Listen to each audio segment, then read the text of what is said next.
What's up, my horse lovers? It's the Horse Reactor here, and I am back for another reaction. And this time we are taking a look at something from Amber Lovey's. This one is called A Tribute to Seattle Slew RIP Champ. R.I.P. Champ.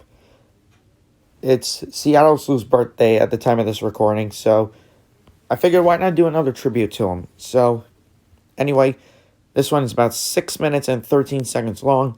So let's get right to it. And by the way, it's different from Barbara Lover 132's video. So let's get to it in 3, 2, 1, play. One of the great things about thoroughbred racing is that all the $4 million yearlings don't turn out to be the champions.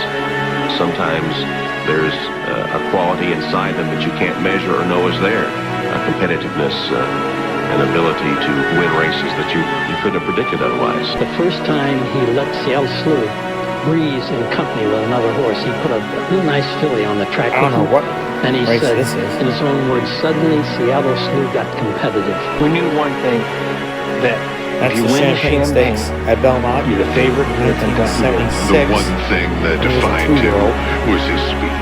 When you see a horse who is like blazingly fast, who just always goes to the lead and runs as far and fast as he can.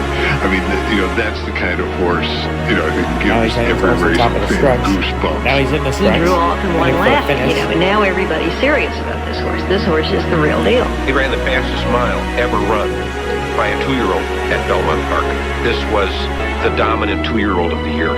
No question about it. Seattle Slew climbed the charts when he was voted top 2-year-old. He would just draw himself up into a kind of a ball, just a real tight frame, and duck his head down and prance, and boy, the fire was coming out of his nose.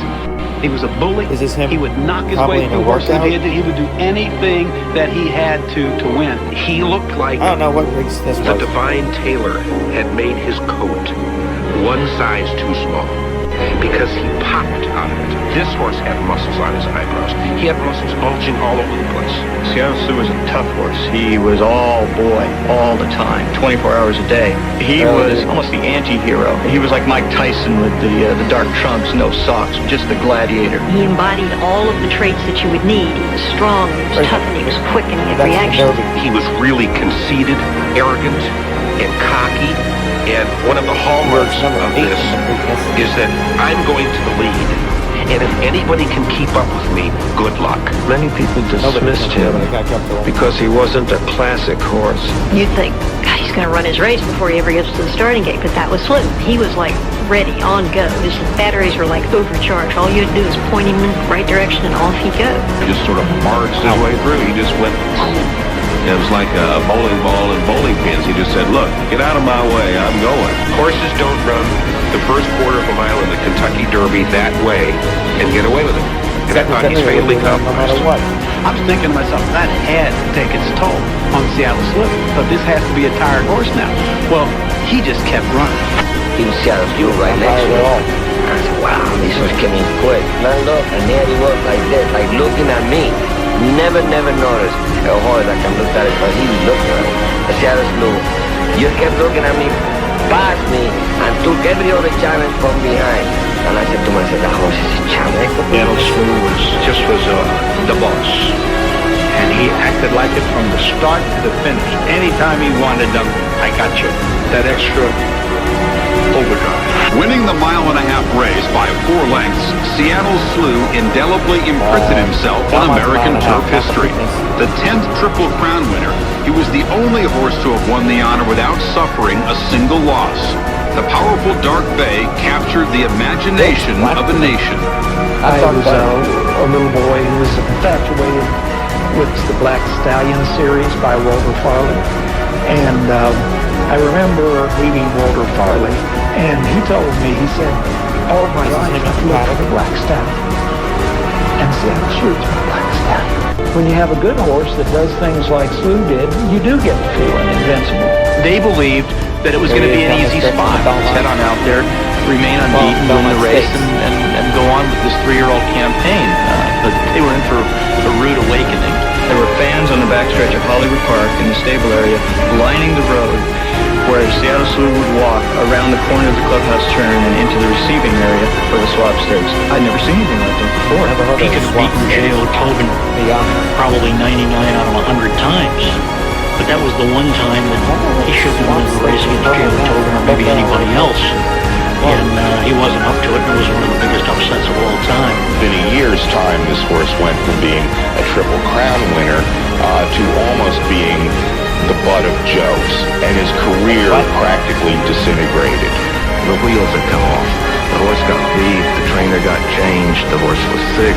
There were accusations that they were not really wanting to run him, that they changed riders. Even with all that, it stunned me that some of the crowd booed Slew when he came in the paddock. And he happened to walk into the one hole, which was a fern store.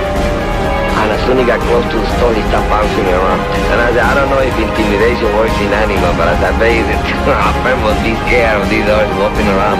Slew just took over from the beginning, and it was a wonderful exhibition of greatness by both horses. It absolutely turned his career and his reputation around. It was the perfect ending to Seattle Slew's career to have his last appearance be that. And it was really like letting him lead the post parade one more time. With a 16th to go, Seattle Slew. Ladies and gentlemen, here he is, the champion of the world, Seattle Slew. All of a sudden realized Champion of the world. I never heard that in any race car these days. Seattle Slew run, feel your heart About any undefeated horse. The horse does his thing. Not even American Pharaoh. But we planned for it. We knew there was a time to run and there's a time to go to the breeding shed.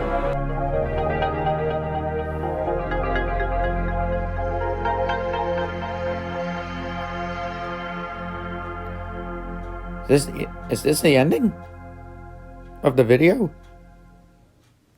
Yep, it is. So, anyway, that was a tribute to Seattle Slew RIP champ. It was really, really good. It's so long as well. But it was great no matter what.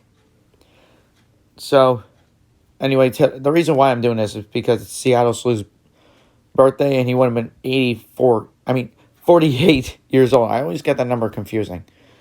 I always get that number messed up. But anyway, that's going to be it for this reaction. So please leave a like down below. Most importantly, click the link in the description down below so you guys can see the video for yourself without having me talk over it. And click over here to subscribe. And I'll see you guys in the next video. Later.